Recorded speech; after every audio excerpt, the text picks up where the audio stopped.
سيدنا ومولانا محمدا عبده ورسوله اما بعد مسلم پرسنل لا بورڈ کے صدر محترم نائیڈو صاحب کے نائب صدر اور ہمارے مہدی صاحب دوسرے حضرات جو یہاں بیٹھے ہوئے ہیں اور یہ جمع غفیر لاکھوں آدمی جو آئے ہیں جمعیت علماء کی دعوت پر، میں جمعیت علماء کے ان ورکرز اور آئے ہوئے مہمانوں کا دل کی گہرائیوں سے شکریہ ادا کرتا ہوں۔ ان لوگوں نے جمعیت علماء ہند کی دعوت پر اپنے احباب کو جمع کیا اور اپنے خرچ سے جمعیت علماء کا ایک پیسہ کیا پھوٹی کوڑی بھی نہیں لگی۔ آپ ہی لوگ کروڑوں روپیہ خرچ کر کے اپنی بسوں کا خود ہی انتظام کر کے یہاں تشریف لائے دعوت پر اور آ کر بیٹھے۔ جمعیت علماء ہند کے خدام کے دل میں اس کی بڑی قدر ہے۔ اللہ آپ حضرات کو اس کا بہتر بدلہ عطا فرمائے۔ میرے محترم بزرگوں، آج ہی کا مسئلہ یہ نہیں ہے۔ جمعیت علماء ہند کی ایک تاریخ ہے اور ایسی تاریخ ہے اپنے اس ملک کے لیے جو کسی دوسری ہندو مسلم پارٹی کے پاس نہیں ہے۔ علماء نے اس ملک کی آزادی کے لیے، اگر آپ ان کی تاریخ کو پڑھیں گے تو آپ کو اندازہ ہوگا کہ ان کی اس ملک کی آزادی کے لیے قربانیاں 150 سالہ قربانیاں ہیں۔ کوئی اس ملک کے اندر ہندو مسلم ایسی پارٹی نہیں ہے جس کی تاریخ ایسی قربانیوں کی تاریخ ہو۔ حضرت شاہ عبدالعزیز صاحب محدث دہلوی نے 1803 میں آواز بلند کی تھی کہ ہمارا ملک غلام ہو گیا، اس غلام ملک کو آزاد کرانا اس ملک میں بسنے والے ہر مسلمان اور ہر شخص کا فرض ہے۔ کوئی مائی کا راج نہیں تھا جو انگریز کی طاقت کے سامنے آزادی ملک کا نعرہ بلند کر سکتا۔ ایک مسلمان عالم دین نے اسی دلی کے اندر اس نعرے کو بلند کیا، اس کی جائیداد قلف کر دی گئی، اس کے مدرسے کو دفن کر دیا گیا، اس کو دلی بدر کر دیا گیا، لیکن یہ مسلمان ایسے نہیں تھے جو کسی ملک کے پیسے یا اس کی سطوت اور اس کی طاقت کے سامنے سر جھکا دیتے۔ جو انہوں نے اپنا موقف اختیار کیا تھا پتھر کی چٹان کی طرح، اسی طرح اس موقف کے اوپر کھڑے رہے۔ سب سے پہلا جہاد سن 1932 کے اندر ہوا، ہندوستانی لوگ تو جانتے بھی نہیں، اور اس کے اندر لوگ مر گئے، ختم ہو گئے. شاہ عبدالعزیز صاحب کے رشتے کے، ان کے قریب، ان کے اولاد میں شاہ اسماعیل شہید اور رائے بریلی کے شاہ احمد شہید، دونوں کے دونوں ختم ہو گئے، شہید ہو گئے بالا کوٹ کے میدان میں. لیکن پیچھے نہیں ہٹے. وہ لوگ جو بچ کر آئے تھے سن 1857 میں پھر جہاد کر دیا، اور اس کے اندر صرف اسی دلی کے اندر 33,000 مسلمان شہید کیے گئے، اور لال قلعے سے لے کر جامع مسجد تک درختوں کے اوپر ان کی لاشوں کو لٹکا دیا گیا.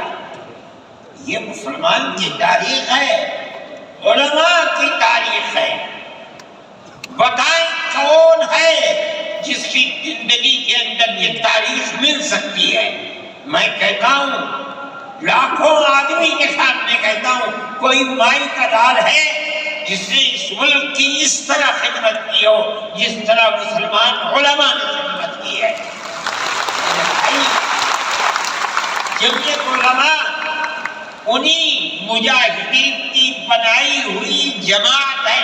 ہم تو ان کے جوتے سیدھے کرنے والے ہیں. ہمارا کیا کام ہے؟ ایک ہی کام ہے کہ انہوں نے جو جمعیت کی بنیاد کے اندر ہندو مسلم اتحاد اور ملک کے ہر بسنے والے کو ایک پیغام دیا تھا پیار و محبت کا، ہم اسی پیغام کو لیے بیٹھے ہوئے. ہمارا کام صرف اتنا ہے. دنیا توڑنا چاہتی ہے، حکومتیں برباد کرنا چاہتی ہے، فرقہ پرست ذہنیت آگ لگانا چاہتی ہے، یہ نعرہ دینا چاہتی ہے کہ ہندو الگ، سکھ الگ، مسلمان الگ. ہم کہتے ہیں نہیں، ہندو مسلم سکھ عیسائی بھائی بھائی.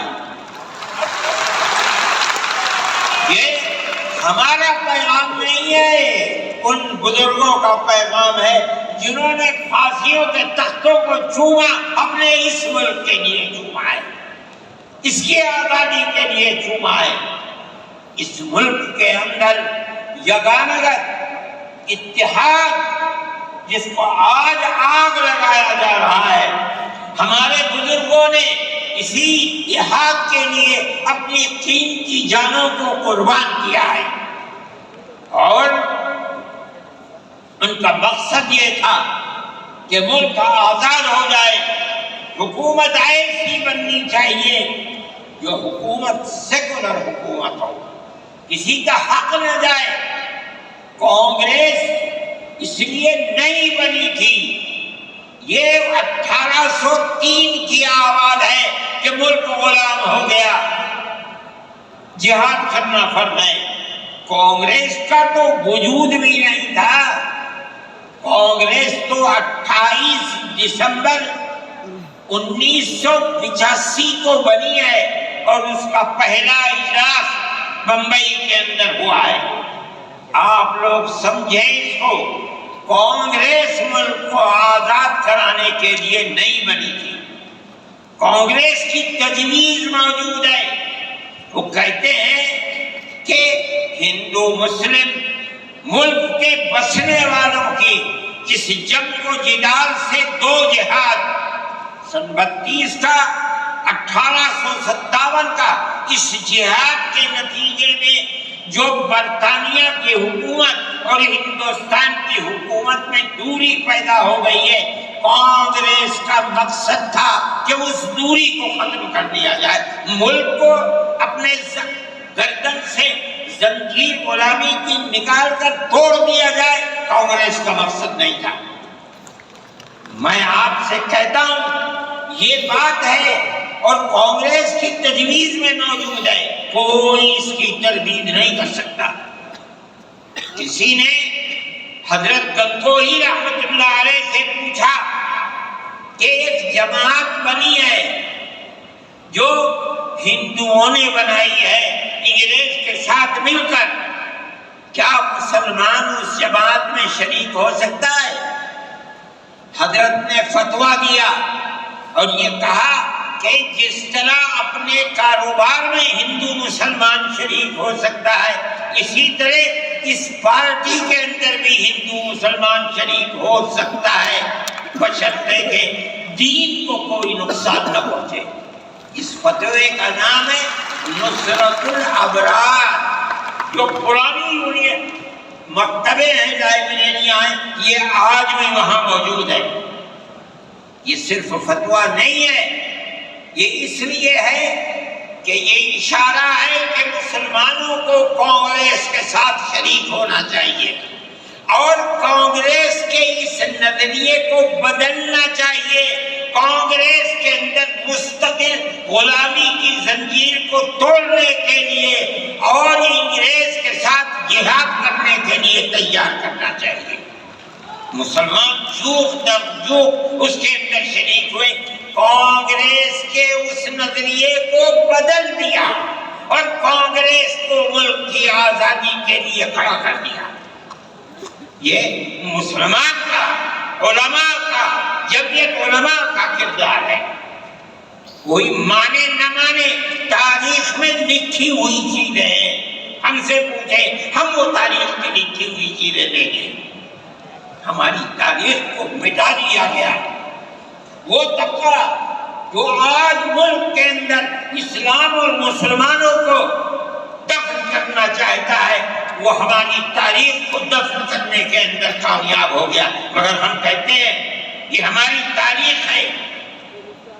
میرے بھائی، ملک اسی طرح چلتا رہا، جیسے جیسے آزادی قریب آتی رہی، جمعیت علماء ہند وہ تنہا ایک جماعت تھی جو برابر موتی لال نہرو، جواہر لال نہرو، گاندھی جی سے یہ بات کہتی رہی کہ ہمیں ضمانت دو، ہم 143 سال ہیں ہماری زندگی، جہاد کی زندگی، ہمیں یہ ضمانت دو کہ ملک آزاد ہوگا تو اس کا کردار سیکولر کردار ہوگا، دستور سیکولر دستور ہوگا، جس کے اندر ہندو، مسلمان، سکھ، پارسی، عیسائی ہر ایک کو اپنے مذہب کے ساتھ جینے کا حق ہوگا اور حکومت کا کوئی مذہب نہیں ہوگا۔ ہمارے پاس تجویزیں موجود ہیں، برابر ہمیں مفتی کفایت اللہ صاحب جو جمعیت علماء کے اس وقت صدر تھے، نام لے